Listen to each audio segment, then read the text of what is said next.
My name is Verna Vogel, and V-E-R-N-A-V-O-G-E-L.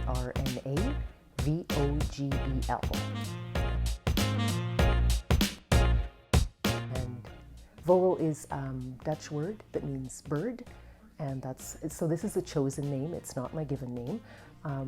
I remade myself, so to speak, at one point in my life.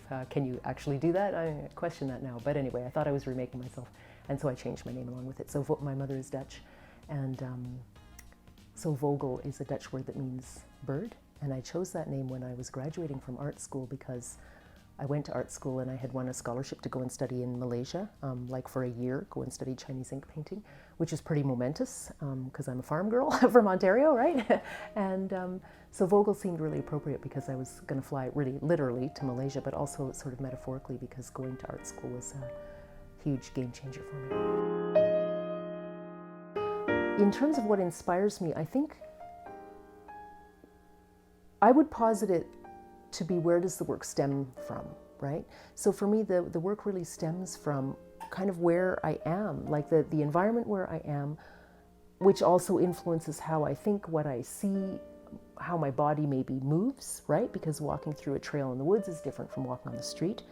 And I also, this particular work that's in the studio right now, one of the things about this work, I don't know how to encapsulate this because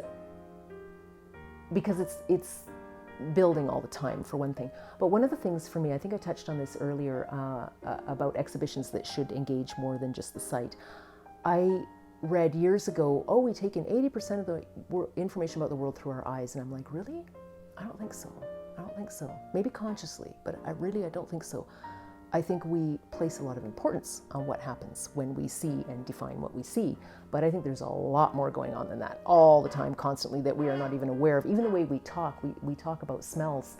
It's either a nice smell or a bad smell, but we don't actually describe smells in our lexicon, for example, or the way the air feels on our body, or the feeling of the ground or something. Like, we don't even have a language for our other senses, or we do, but it's rudimentary. Whereas a language for sight, you understand something, I see, like, you know what I mean?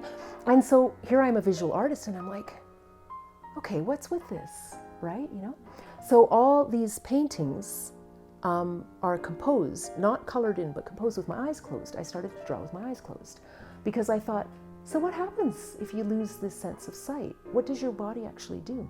And so even when I was painting the cities and I was living downtown, I got into doing this thing where I'd be walking and I would just close my eyes. And first I would do it for 3 or maybe 5 steps, but I got so that I could take like 30, 40 steps with my eyes closed. And I was like, I'm not falling off the curb. I'm not running into poles. my body's orienting itself, right?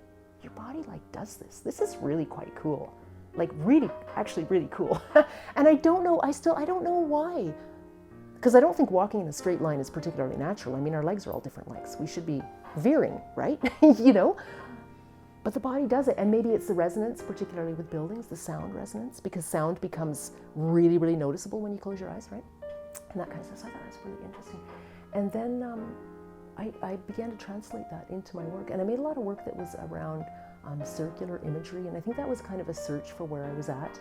I knew I didn't want to paint the cities anymore because it was repetitive and it didn't quite fulfill what my little idealistic heart thinks that art can fulfill. And I shouldn't actually downplay it that way because I think art is a big thing and can fulfill a lot and deep things, right?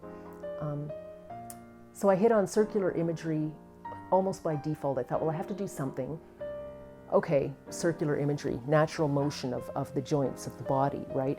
Symbolic, huge symbolism to circles. Circular imagery circles are among, I think there are, is it like 23 or something, ancient symbols that are found all over the world, and they're very, like the eye, the hand, some different things, squiggly lines and stuff, and a circle is one of them, right? And you think, yeah, this is ancient stuff.